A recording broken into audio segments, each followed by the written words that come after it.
The morning mist clung to the mountains like a gray blanket, hiding the valley below where two armies had been fighting for 3 brutal months. Elena Vasquez adjusted her rifle scope and watched the enemy camp through the early dawn light. At 26, she had already earned a reputation that made hardened soldiers whisper her name in fear. They called her La Muerte Silenciosa, the Silent Death. But today, everything would change. Elena had grown up in a small village nestled between these same mountains. Her father, Miguel, was a local hunter who taught her to shoot when she was just 8 years old.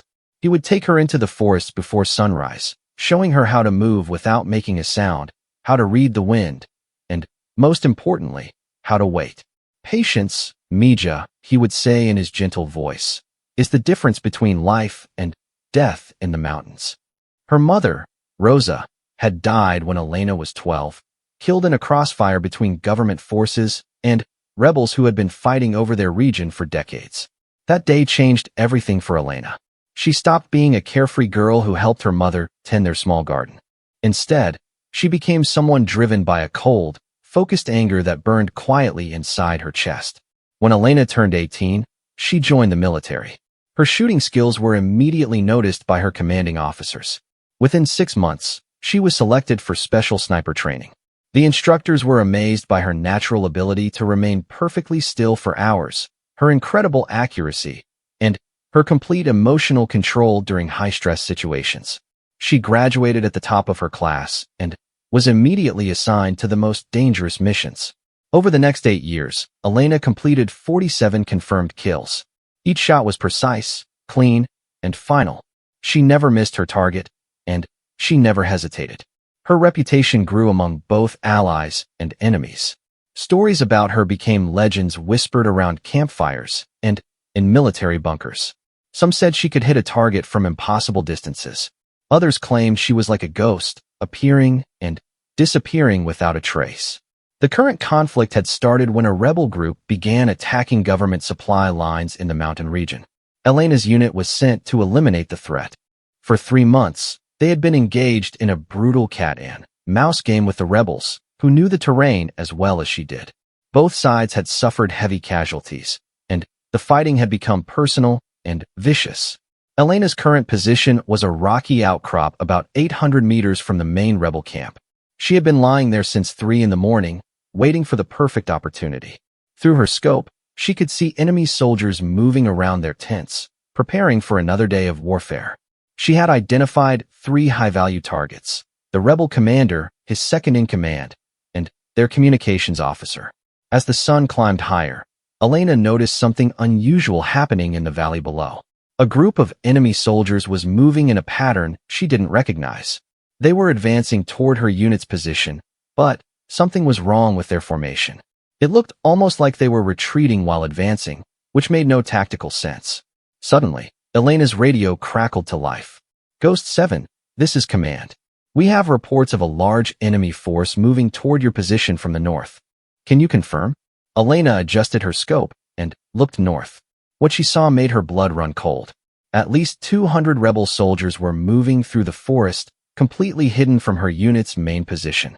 It was a massive flanking maneuver that would trap her fellow soldiers in the valley with no way to escape. "Command, this is Ghost 7, she whispered into her radio. "Confirm large enemy force approaching from north. Estimate 200 plus hostiles. Our main force is about to be surrounded." "Understood, Ghost 7. You need to fall back to the rally point immediately." "That's an order." Elena looked through her scope again at her fellow soldiers in the valley below. They had no idea what was coming.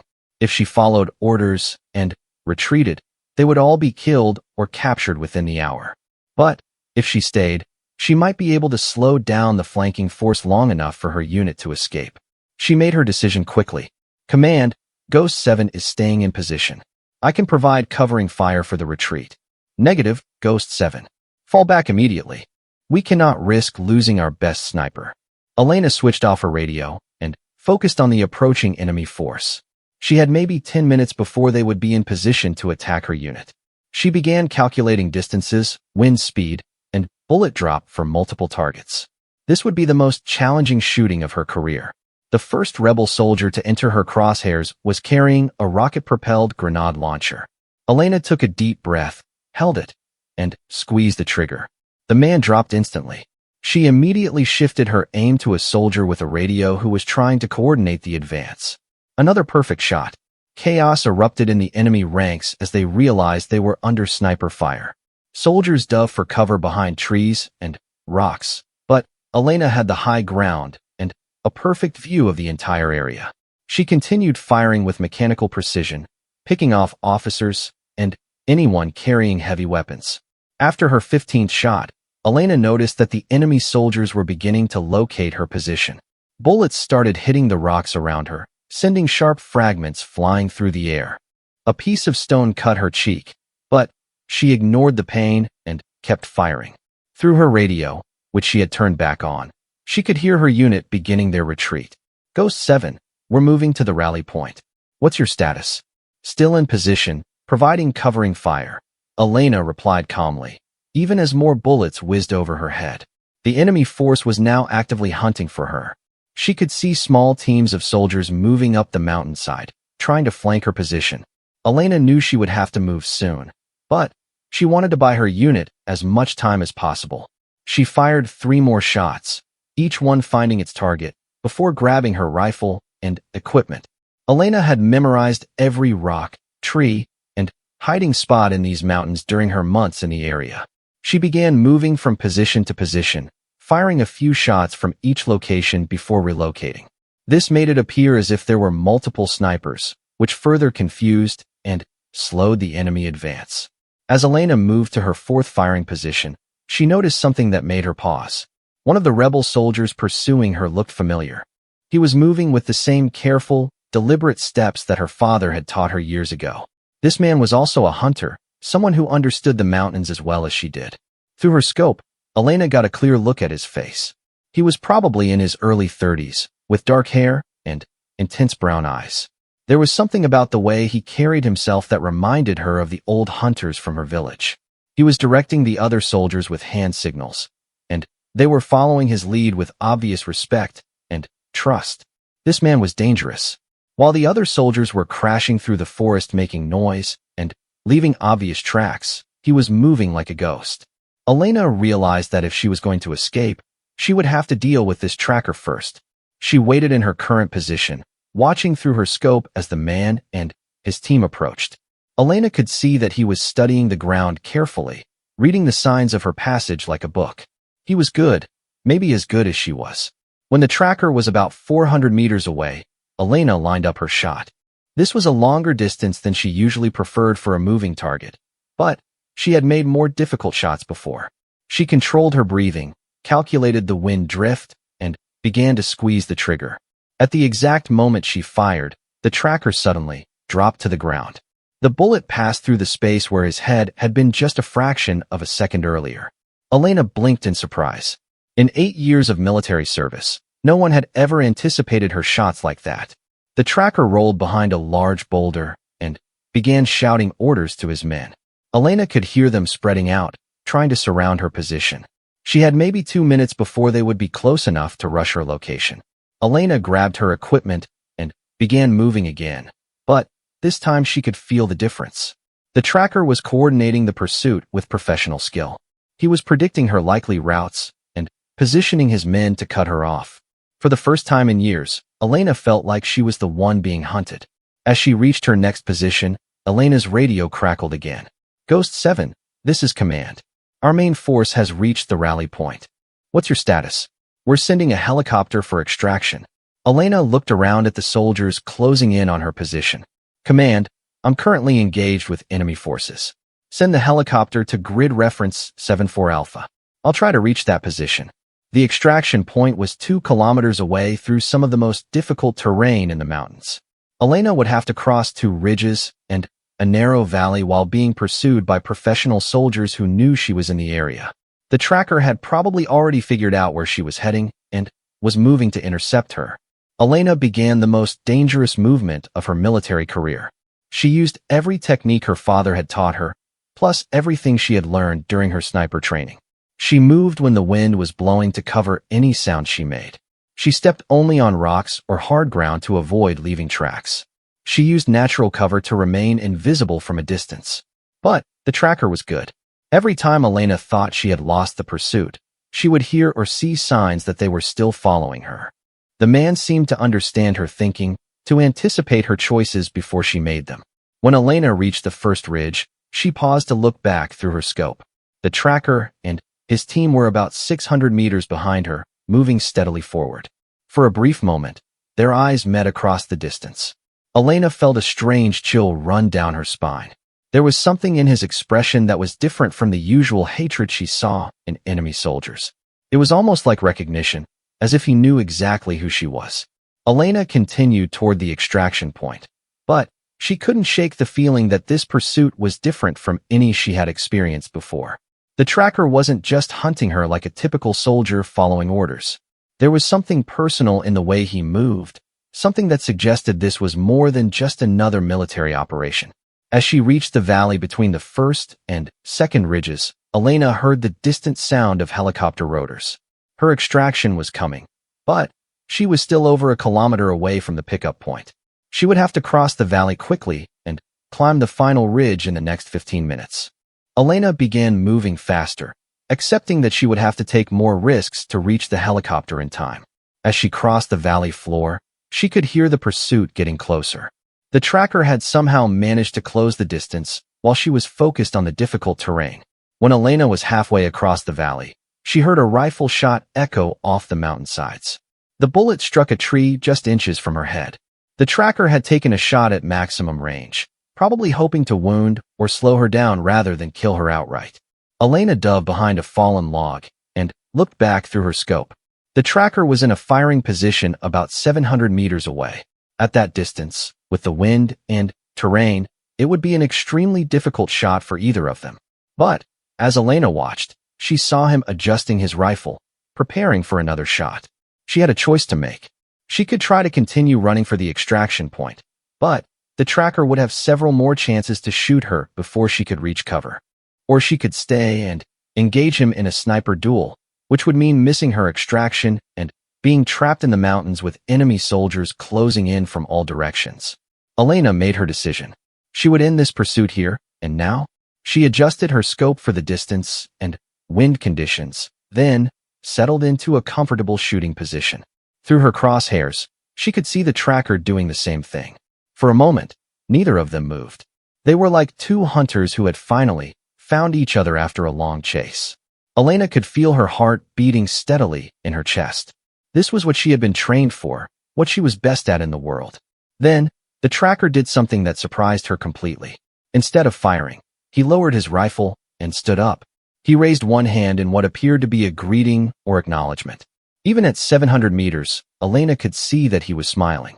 Elena kept her rifle trained on him, but she didn't fire. There was something about his gesture that made her hesitate. In all her years of combat, no enemy soldier had ever acknowledged her like this. They usually shot at her, cursed her, or tried to hide from her. But this man was showing her respect. The sound of the helicopter was getting louder. Elena had maybe 5 minutes to reach the extraction point. She looked back through her scope one more time. The tracker had lowered his hand, but was still standing in the open, making no attempt to take cover or fire at her. Elena made a decision that would haunt her for months to come. She shouldered her rifle and began running toward the extraction point, leaving the tracker alive behind her. As she ran, she could feel his eyes following her movement, but no more shots came her way. Elena reached the helicopter just as it was touching down on the rocky landing zone. As she climbed aboard, she looked back toward the valley where she had left the tracker. She could see a small figure standing on the ridge, still watching her extraction. During the flight back to base, Elena couldn't stop thinking about the strange encounter. Who was this man who could track her through the mountains like a ghost? Why had he let her go when he had a clear shot? And, most importantly, why did she feel like she knew him from somewhere? When Elena reached the base, she was immediately debriefed by her commanding officers. They were amazed that she had single-handedly held off a 200-man flanking attack and escaped on foot through hostile territory. Her actions had saved the lives of over 50 soldiers and prevented a major military disaster. But Elena barely heard the praise and congratulations. Her mind was still focused on the tracker, on the strange moment when they had faced each other across the valley. She had the uncomfortable feeling that this encounter was not over, that somehow their paths would cross again. That night, Elena lay in her bunk staring at the ceiling, unable to sleep. She kept replaying the pursuit through the mountains, analyzing every detail of how the tracker had moved, how he had anticipated her actions. There was something familiar about his techniques, something that reminded her of lessons learned long ago in a different time and place. As dawn approached, Elena finally understood what was bothering her about the encounter. The tracker moved through the mountains the same way her father had taught her to move. He used the same techniques, the same understanding of the terrain and wildlife. It was as if he had learned from the same teachers, in the same mountains. Elena sat up in her bunk as a terrible possibility occurred to her. What if the tracker wasn't just another enemy soldier? What if he was someone from her past, someone who knew these mountains as well as she did, because he had grown up here too? The thought sent a chill through Elena's body. If she was right, then this wasn't just another military engagement. This was personal, and it was far from over. 3 weeks after her escape from the mountains, Elena was assigned to a new mission. Intelligence reports indicated that the rebel forces were planning a major offensive, and command needed detailed reconnaissance of their new positions. Elena would be working alone again, which was exactly how she preferred it. The mission briefing took place in a secure room at the base. Colonel Martinez, her commanding officer, spread several maps across the table and pointed to a cluster of villages in the northern mountains. The rebels have been recruiting heavily in this area, Colonel Martinez explained. We need you to observe their activities and identify key targets for a possible airstrike. This is a long-term surveillance mission. You'll be in position for at least 2 weeks. Elena studied the maps carefully. The target area was only about 30 kilometers from where she had grown up. She recognized many of the village names from her childhood. Some of these places held memories she had tried hard to forget. Sir, are we certain these villages are supporting the rebels willingly? Elena asked. Some of these communities have been caught between both sides for years. Colonel Martinez looked at her with surprise. It was unusual for Elena to question mission parameters. She normally accepted her orders without discussion. Intelligence suggests they're providing supplies and recruits to the rebel forces, he replied. Your job is to observe and report, not to make political judgments. Elena nodded, but something felt wrong about this mission. She had learned to trust her instincts over the years, and they were telling her that there was more to this situation than what appeared in the intelligence reports. 2 days later, Elena was inserted into the mountains by helicopter under cover of darkness. She carried enough supplies for 3 weeks and her customized rifle system. Her insertion point was a small clearing about 10 kilometers from the target area, chosen specifically because it was far from any known rebel positions. Elena spent the first day moving carefully through terrain she hadn't seen in over 10 years. Everything looked smaller than she remembered from her childhood, but the basic geography was exactly the same.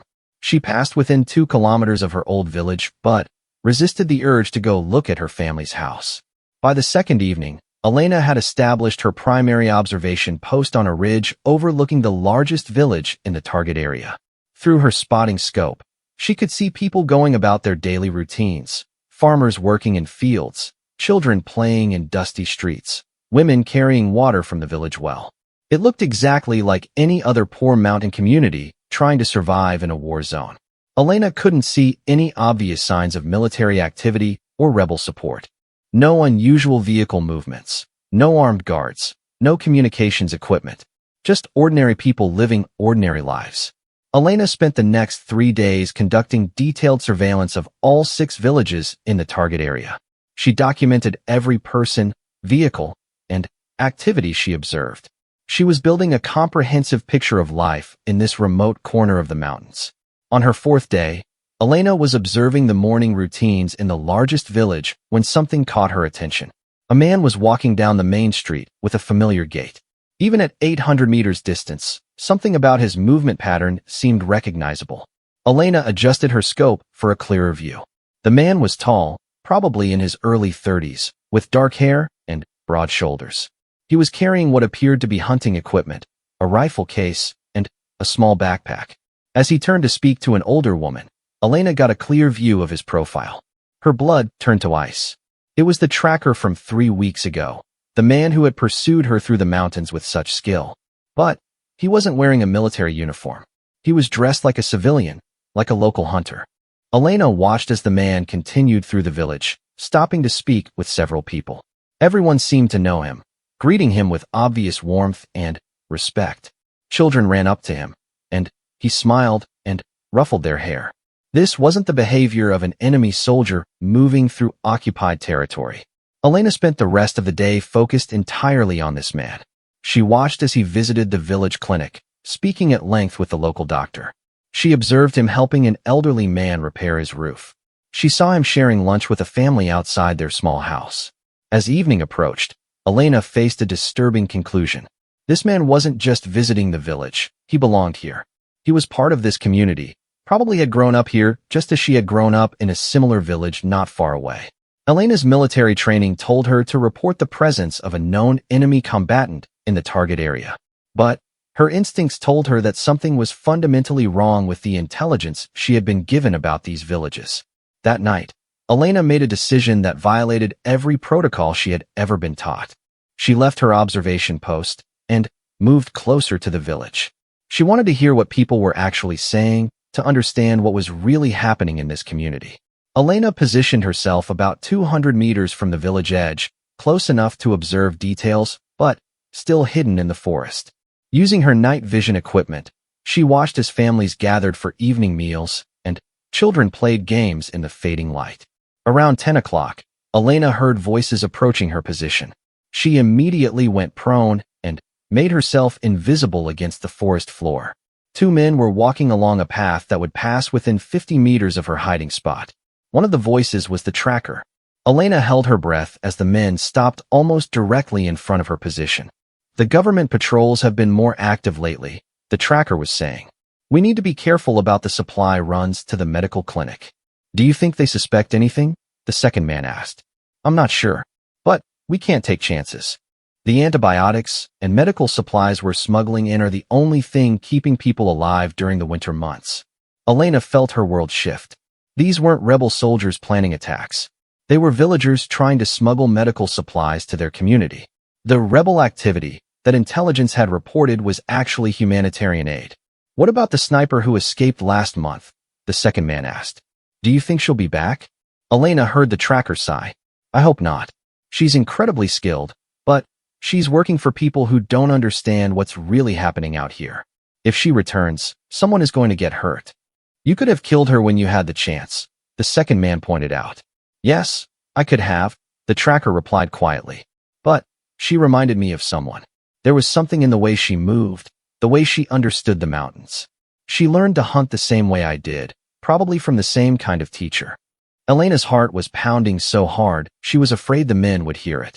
The tracker continued speaking. My father always taught me that the mountains don't belong to any army or government. They belong to the people who were born here, who understand them. That sniper, she's one of us, even if she doesn't realize it yet. The two men continued walking, their voices fading into the distance. Elena lay still for another hour, trying to process what she had just learned. Everything she thought she understood about this mission was wrong. Over the next 5 days, Elena continued her unauthorized surveillance of the villages. What she discovered changed her understanding of the entire conflict. The rebel activity consisted of villagers trying to provide basic medical care, education, and food distribution to isolated communities that had been abandoned by both the government and the official rebel forces.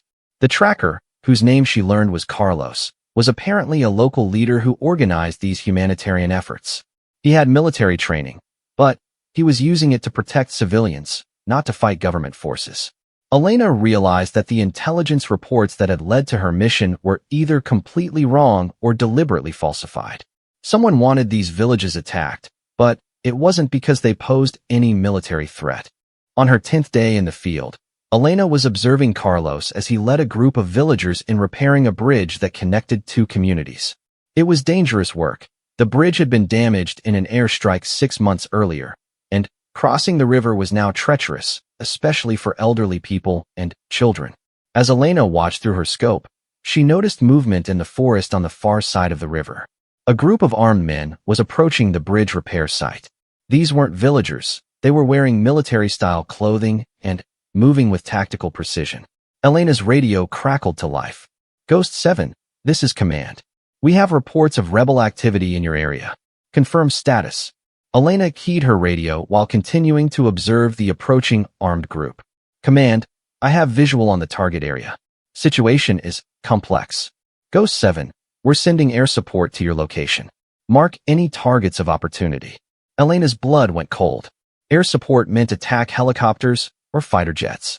If they attacked while the villagers were working on the bridge, dozens of innocent people would be killed. Command, negative on air support. Repeat, negative. There are no military targets in this area. Ghost 7, you are not authorized to make that determination. Mark targets and prepare for airstrike. Elena watched as the armed group emerged from the forest. Now she could see that they were wearing government military uniforms, but they weren't part of her unit.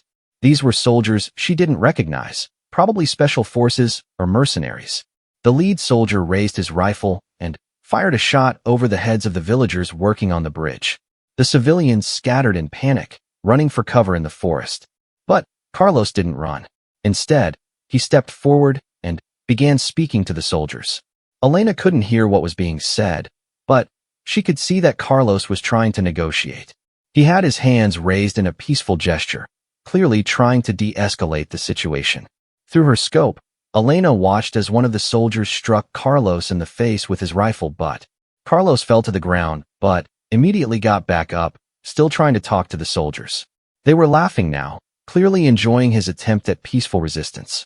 Elena's radio crackled again. Ghost 7, air support is 2 minutes out. Illuminate targets immediately. Elena looked at her laser designator, the device that would mark targets for the incoming aircraft. If she used it, everyone in the target area would be killed within minutes. The villagers, Carlos, and probably the unknown soldiers as well. Command, there are no valid military targets. Repeat, no valid targets. Ghost 7, you are directly disobeying orders. Illuminate targets or face court-martial. Elena watched as one of the soldiers kicked Carlos while he was trying to help an injured villager. Another soldier was pointing his rifle at a group of women and children who were hiding behind some rocks. Elena made a decision that would end her military career. She switched off her radio and shouldered her rifle. At 600 meters, with a slight crosswind, she would need to compensate for bullet drop and wind drift. But she had made more difficult shots under worse conditions. The first soldier never knew what hit him. Elena's bullet struck him center mass, dropping him instantly. Before the other soldiers could react, Elena had chambered another round and fired again. The second soldier fell beside the bridge. Chaos erupted in the target area. The remaining soldiers dove for cover and began firing wildly in all directions, trying to locate Elena's position. The villagers used the confusion to escape into the forest. Elena continued firing with mechanical precision, just as she had been trained to do. But this time, she wasn't following orders from her command. She was protecting people who couldn't protect themselves. When Elena had eliminated the last of the hostile soldiers, she heard the distant sound of approaching aircraft. Her own forces were coming, and they would be expecting to find rebel targets marked for destruction. Elena grabbed her equipment and began moving quickly away from her firing position. She had maybe 10 minutes before the helicopters arrived, and another 10 minutes before they realized that their primary sniper had gone rogue. As Elena moved through the forest, she heard someone following her. The person was good, almost as quiet as she was, but Elena's trained ears picked up the subtle sounds of careful movement through the underbrush. Elena found a defensive position behind a cluster of large rocks and waited. Within minutes, Carlos appeared in the forest clearing below her position. He was alone and moving cautiously, but he didn't appear to be armed. "I know you're here," Carlos called out softly. "I wanted to thank you." Elena remained hidden but kept her rifle trained on him. "You saved a lot of lives today," Carlos continued. "Those soldiers weren't here to arrest anyone. They were here to create an incident that would justify bombing our villages." Elena realized that Carlos had figured out exactly what had happened. The unknown soldiers were probably mercenaries hired to stage a fake rebel attack, which would then justify the airstrike that had been planned all along. "I know who you are," Carlos said, looking directly toward Elena's hiding spot. "You're Elena Vasquez from San Miguel Village.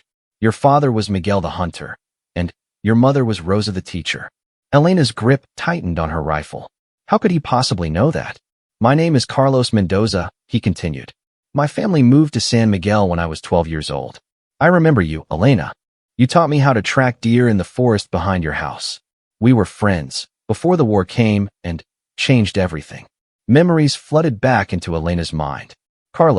Little Carlos, who had been fascinated by her hunting skills, who had followed her around the village asking endless questions about tracking and shooting. She remembered teaching him how to move quietly through the forest, how to read animal signs, how to patience and wait for the perfect shot. Elena lowered her rifle and stood up. Carlos, is it really you? Carlos smiled, and Elena could see the 12-year-old boy she had known in his adult face. Hello, Elena. It's been a long time.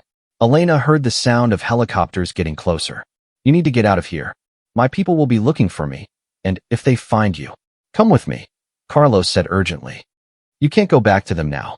They'll court-martial you for disobeying orders. Elena knew he was right. She had crossed a line that she could never uncross. Her military career was over, and she would probably face serious criminal charges if she returned to base. I don't know, Elena said. I've been a soldier for 8 years. It's all I know how to do. You know how to hunt, Carlos replied. You know how to survive in these mountains. And now you know the truth about what's really happening here. We could use someone with your skills. The helicopters were getting louder. Elena had to make a decision quickly. What are you really doing out here? She asked. Trying to keep people alive, Carlos answered simply. Trying to protect communities that both sides have forgotten about. Trying to make sure children have medicine when they're sick and food when they're hungry. Elena looked toward the sound of the approaching aircraft, then back at Carlos. If I come with you, there's no going back. There's no going back anyway, Carlos pointed out. You've already made your choice. Elena realized he was right. The moment she had fired on those soldiers to protect the villagers, she had chosen a side. And it wasn't the side that wore her uniform. All right, Elena said. Lead the way. Carlos smiled and began moving deeper into the forest. Elena followed, leaving behind her old life and stepping into an uncertain future. As they disappeared into the mountains, the helicopters passed overhead, searching for a sniper who was no longer there. For the first time in 8 years, Elena was no longer following orders from distant commanders who had never seen the places they were fighting over. She was following her own conscience, and the path led deeper into the mountains she had always called home. Elena followed Carlos deeper into the mountains than she had ever been, even as a child. They walked for hours through narrow paths and hidden valleys that seemed untouched by the war. As they moved, Carlos explained the network of villages and communities that had banded together to survive. We call ourselves Los Olvidados, the Forgotten Ones, Carlos said as they rested beside a clear mountain stream. We're not fighting for any government or political cause. We're just trying to protect our families and preserve our way of life. Elena drank from the stream and studied Carlos's face. But you have military training. Where did you learn to fight like that? Carlos smiled sadly. After your family left San Miguel, the fighting got worse. When I turned 18, I was conscripted into the rebel forces. I spent 4 years learning guerrilla warfare and mountain tactics. But I got tired of fighting other people's wars. So you deserted? I came home, Carlos corrected. I found my village burned, my parents dead, and the survivors scattered through these mountains. So I decided to use my training to help them instead of hurt more people. Elena understood his choice. She had spent 8 years following orders without questioning whether those orders were right or wrong. Now, for the first time, she was thinking about what she actually wanted to fight for. Over the next few days, Carlos showed Elena the hidden world that Los Olvidados had created in the remote mountains. There were small camps scattered throughout the region, connected by a network of trails that only the locals knew. Each camp served a specific purpose: medical care, food distribution, education for children, or shelter for families displaced by the fighting. Elena was amazed by what they had accomplished. Without any government support or outside funding, these mountain people had created their own society. They grew food in hidden gardens, operated a small medical clinic, and even ran a school for children using teachers who had fled from the cities. How do you keep all of this hidden? Elena asked as they visited a camp that housed over 50 people. The same way you disappeared in the mountains when you were hunting, Carlos replied. We know this terrain better than any army. We move at night. We use natural camouflage, and We don't leave traces that outsiders can follow. Elena began to understand why her former commanders had such difficulty fighting the mountain people. It wasn't because they were better armed or better trained. It was because they were fighting for their homes and their families, and they knew every rock and tree in the region. On her 5th day with Los Olvidados, Elena learned that her desertion had created a major crisis for the military. Search teams were scouring the mountains looking for her, and there was a large bounty on her head. Both government forces and official rebel groups wanted to capture or kill her. "They're calling you a traitor," Carlos told her as they listened to military radio communications. "Command is claiming that you were secretly working with the rebels all along." Elena felt a bitter anger rising in her chest. She had served faithfully for 8 years, had followed every order without question, had risked her life repeatedly for people who now called her an enemy. "Let them come," Elena said quietly. "I know these mountains as well as they do." But Carlos looked worried. "Elena, they're not just sending regular soldiers. Intelligence reports say they're bringing in special forces, helicopter gunships, and thermal imaging equipment. They're going to turn this entire region into a war zone." Elena realized that her presence was putting Los Olvidados in terrible danger. If the military was willing to use overwhelming force to capture or kill her, innocent civilians would be caught in the crossfire. "I should leave," Elena said. "Go somewhere far away where they can't follow me." "No," Carlos said firmly. "This is your home too. Besides, we need your skills now more than ever. If they're coming with that kind of force, we're going to need the best sniper in the mountains to protect our people." Elena spent the next week preparing Los Olvidados for the coming assault. She taught their fighters advanced shooting techniques and helped them establish defensive positions throughout the region. She also worked with Carlos to develop evacuation plans for the civilian camps. But Elena knew that their small group couldn't stand against a full military operation indefinitely. They needed to find a way to end the conflict before too many people got hurt. "There might be another way," Elena told Carlos as they planned their defensive strategy. "What if we could expose the truth about what's really happening out here?" Carlos looked at her with interest. "What do you mean?" "I have evidence that those soldiers who attacked the bridge were mercenaries, not rebels. I recorded radio conversations that prove the airstrike was planned before any hostile activity was reported. If we could get that information to the right journalists or politicians, they would deny everything," Carlos pointed out. "Your word against the entire military command structure." Elena smiled grimly. "Not just my word. I know other soldiers who have had doubts about some of our missions. And I know where the bodies of those mercenaries are buried. With the right forensic evidence, we could prove that someone has been staging fake rebel attacks to justify bombing civilian targets." Carlos considered the idea carefully. "It's dangerous. We would have to get the evidence to someone outside the military chain of command, someone who couldn't be silenced or bought off." "I know someone," Elena said. "Maria Santos, an investigative journalist who has been covering the conflict from the capital. She's honest, and she has contacts in the international media." Elena and Carlos spent 3 days putting together a comprehensive package of evidence. Elena's military records, radio intercepts, photographs of the fake attack, and detailed maps showing the locations of civilian camps that had been misidentified as rebel strongholds. Getting the evidence to Maria Santos would require Elena to leave the mountains and travel to the capital, a journey of over 200 kilometers through territory controlled by forces that wanted her dead or captured. "I'll go with you," Carlos volunteered. "No," Elena said. "You're needed here to protect the camps. Besides, I can move faster and more quietly alone." Carlos looked unhappy with her decision, but he knew she was right.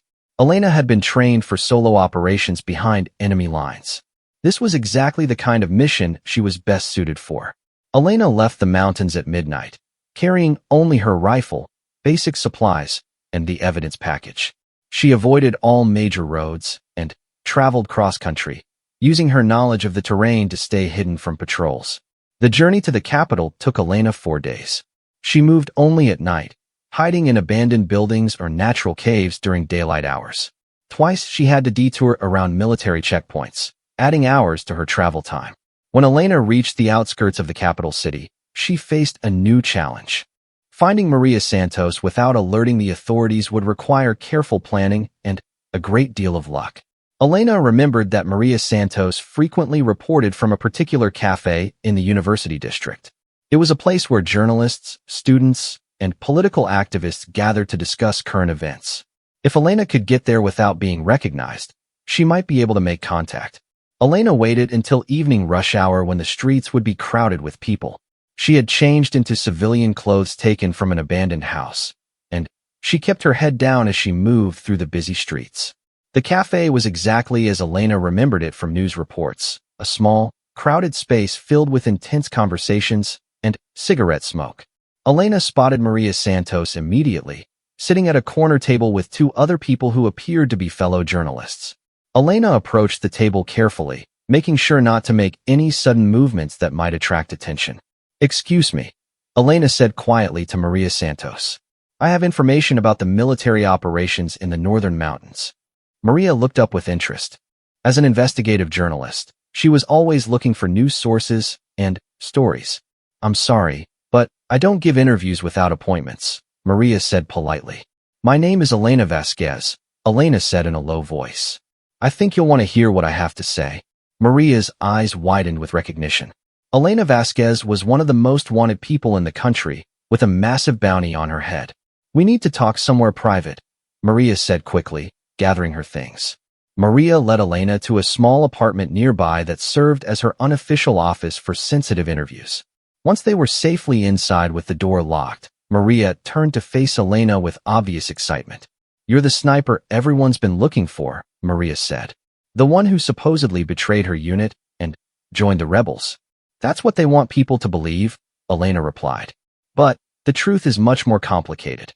Elena spent the next 2 hours telling Maria everything she had discovered about the fake rebel attacks, the planned airstrikes on civilian targets, and the humanitarian work that Los Olvidados was actually doing in the mountains. Maria was an experienced journalist who had covered conflicts around the world. She knew how to recognize truth from propaganda, and she could tell that Elena's story was genuine. "This is incredible," Maria said as she examined the evidence package. "If this is accurate, it proves that someone high up in the military command has been deliberately targeting innocent civilians." "Can you publish it?" Elena asked. "I can do better than that," Maria replied. "I have contacts at international news organizations and human rights groups. This story will be on the front page of newspapers around the world." Elena felt a sense of relief for the first time in weeks.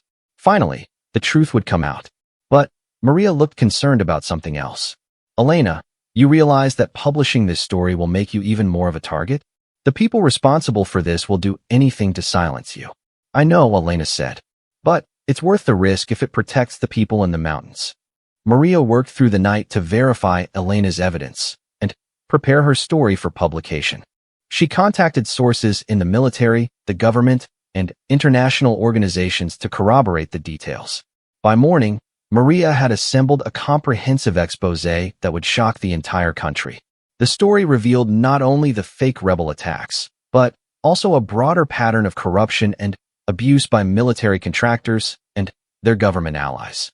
"The story goes live in 6 hours," Maria told Elena. "Once it's published, there will be international pressure for investigations and reforms. The people responsible won't be able to cover this up." Elena thanked Maria and prepared to return to the mountains. But Maria had one more surprise for her. "Elena, I've been in contact with several human rights organizations. They want to offer you political asylum in another country. You could start a new life somewhere safe." Elena considered the offer seriously. It would be easy to disappear into another country, to live quietly, and forget about the war that had consumed so many years of her life. But Elena thought about Carlos and the other people in Los Olvidados who were depending on her. They were her real family now, the people she had chosen to protect and serve. "Thank you," Elena told Maria. "But my place is in the mountains with my people." Elena made the return journey to the mountains in 2 days, moving more quickly now that the evidence was safely in Maria's hands. As she traveled, she could hear increased military activity, helicopters, convoy movements, and radio chatter that suggested major operations were being planned. When Elena reached the main Los Olvidados camp, she found Carlos and the others preparing for an attack. Intelligence reports suggested that government forces would assault the mountain camps within days. "Did you deliver the evidence?" Carlos asked urgently. Yes, Elena replied. The story will be published this afternoon. But we need to be ready for retaliation. They're going to try to eliminate all witnesses before the international community can respond. Carlos nodded grimly. We've evacuated all the civilian camps to deeper hiding places. Everyone who stays to fight knows the risks. Elena looked around at the faces of the men and women who had chosen to defend their mountain communities. They weren't professional soldiers, but they had something that no army could match. They were fighting for their homes and their families. How many fighters do we have? Elena asked. About 60, Carlos replied. Against maybe 300 government troops, plus helicopters and heavy weapons. Elena did the math quickly. The odds were terrible, but not impossible. They had the advantage of knowing the terrain, and they would be fighting from prepared defensive positions. We can't win a conventional battle, Elena said. But we don't need to. We just need to hold out long enough for the international pressure to force a ceasefire. Elena spent the rest of the day positioning snipers and setting up fields of fire for their limited number of fighters. She also established communication protocols and evacuation routes in case their positions were overrun. As evening fell, Elena found herself alone with Carlos on a ridge overlooking the valley where the main battle would probably take place. Are you afraid? Carlos asked her. Elena considered the question carefully. I'm afraid of losing people I care about. But I'm not afraid of fighting for something I believe in. Carlos smiled. When we were children in San Miguel, I never imagined we would end up here, preparing to fight against the same army that was supposed to protect us. Life doesn't always turn out the way we expect, Elena replied. But sometimes that's not necessarily a bad thing. As they talked, Elena's radio crackled with an urgent message from one of their lookout posts. Government forces were moving into position for an attack at dawn. Elena and Carlos hurried back to the main camp to make final preparations. Elena checked her rifle one more time, making sure everything was clean and properly adjusted. This would probably be the most important shooting of her life. Elena, Carlos said as they prepared to move to their fighting positions. I want you to know that I'm glad you came back.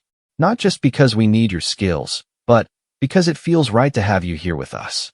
Elena understood what he meant. After years of fighting for causes she didn't fully understand, she was finally fighting alongside people she cared about for a cause she truly believed in. I'm glad I came back too, Elena said. This is where I belong. As the first light of dawn began to appear over the mountains, Elena took her position on a rocky outcrop that gave her a perfect view of the likely approaches to their camp. Through her rifle scope, she could see government forces moving through the valley below, preparing for their assault. But Elena also knew that Maria Santos' story had been published overnight. By now, the whole world would know the truth about what was really happening in these mountains. The battle for Los Olvidados was about to begin, but Elena was no longer fighting alone. She was fighting for her chosen family, for the truth, and for the right of mountain people to live in peace in their ancestral homes. Elena chambered around and settled into a comfortable shooting position. She was ready for whatever came next.